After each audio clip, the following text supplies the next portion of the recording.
Réponse à la personne qui dit que Dieu nous guide, puis il dit que ce sujet, donc le sujet du tawhid, comme quoi Allah ne ressemble aucunement aux créatures, fait beaucoup de débats. Puis il dit qu'il faudrait plutôt se concentrer sur le devoir envers Allah. Mais le plus grand devoir envers Allah, c'est quoi? C'est le tawhid. Le plus grand droit d'Allah sur ses esclaves, c'est qu'on fasse le tawhid. Ça veut dire qu'on exempte Allah de la ressemblance avec les créatures, qu'on dise qu'Allah existe, qu'il ne ressemble aucunement aux créatures, et tout ce qui suit dans le tawhid. La religion islamique, c'est une religion, il n'y en a pas plusieurs. Donc la croyance islamique, elle est une, et c'est celle du prophète Muhammad, et celle sur laquelle étaient ses compagnons, et tous ceux qui le suivent jusqu'à aujourd'hui. Et je citerai à la fin de la vidéo la croyance du prophète Muhammad par la preuve des hadiths. Donc je vous invite à suivre toute la vidéo en entière. Déjà, Allah a créé les djinns et les humains pour leur ordonner de l'adorer. Allah dit dans le Coran, وَمَا خَلَقْتُ الْجِنَّ وَالْإِنسَ إِلَّا لِيَعْبُدُونَ. Donc ça, c'est la preuve du Coran qu'Allah a créé les djinns et les humains pour leur ordonner de l'adorer. Donc nous avons tous pour obligation d'adorer Allah. Et comment adorer Allah si on ne connaît pas Allah? Bien sûr, il faut connaître Allah, parce que celui qui a imaginé une chose,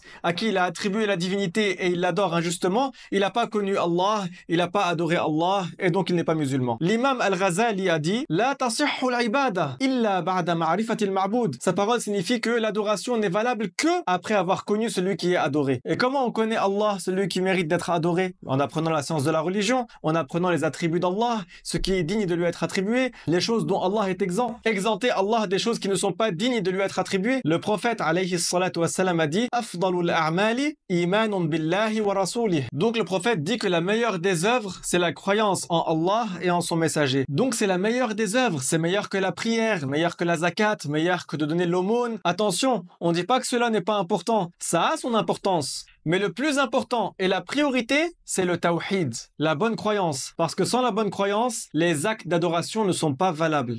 La croyance en Allah et en son messager est une condition pour la validité des actes d'adoration. Le non-musulman n'a aucune récompense dans l'au-delà. Et n'est pas musulman celui qui ne croit pas en Allah et en son messager. Celui qui dit je crois en Allah mais je ne crois pas en son messager, c'est pareil, il n'est pas musulman. Et celui qui dit je crois au messager de Dieu mais je ne crois pas en Dieu, c'est pareil, il n'est pas musulman non plus. La ilaha illallah Muhammad Rasulullah. Le musulman, il croit en Allah et en son prophète Muhammad. Et bien sûr, nous croyons en tous les prophètes. Tous les prophètes sont musulmans. De Adam jusqu'à Muhammad, qui est le dernier des prophètes. Allah nous informe dans le Coran, ce qui a pour sens en français, que les œuvres de ceux qui ont mécru sont comme de la cendre emportée par un vent fort un jour de tempête. Donc s'il y a de la cendre et qu'un vent fort passe, il ne laisse rien du tout. C'est la preuve par le Coran que celui qui construit 1000 mosquées, qui donne $1000 à 1000 pauvres en aumône, mais qu'il n'est pas croyant en Allah et en son messager, ça veut dire qu'il n'est pas musulman, il n'a aucune récompense dans l'au-delà. Pourquoi? Parce que les actes d'adoration, comme j'ai dit avant, ils ne sont valables que du musulman. C'est possible que Allah lui accorde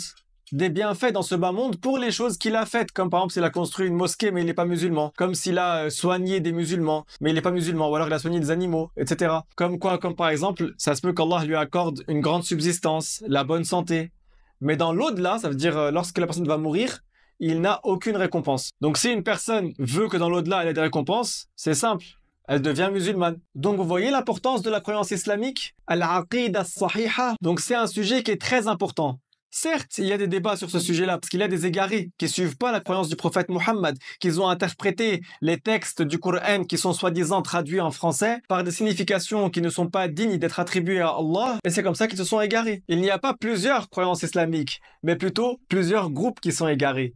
Donc faites attention de qui vous prenez la science de la religion. Ibn Sirin, un savant, a dit « Inna hadha al-ilma din » Fanzuru amman ta'khuzuna dinakum. Ça veut dire cette science est la science de la religion, donc de l'islam. Donc faites attention de qui vous prenez la science de la religion. Réfléchissez. Fanzuru, ça veut dire réfléchissez. Le prophète alayhi salatu wassalam nous a informé dans un hadith rapporté par Ibn Hibban, At-Tirmidhi, Ibn Majah et autres. Donc le prophète alayhi salatu wassalam a dit, ce qui signifie en français, ma communauté va se diviser en 73 groupes. Tous seront en enfer, sauf un. C'est celle sur laquelle je suis moi et mes compagnons. Donc restez sur la croyance qu'avait le prophète Muhammad et ses compagnons, et non pas ceux qui sont venus après et qui se sont égarés et qui font partie des 72 groupes qui seront en enfer. Quelle est la croyance du prophète Muhammad alayhi salatu wassalam?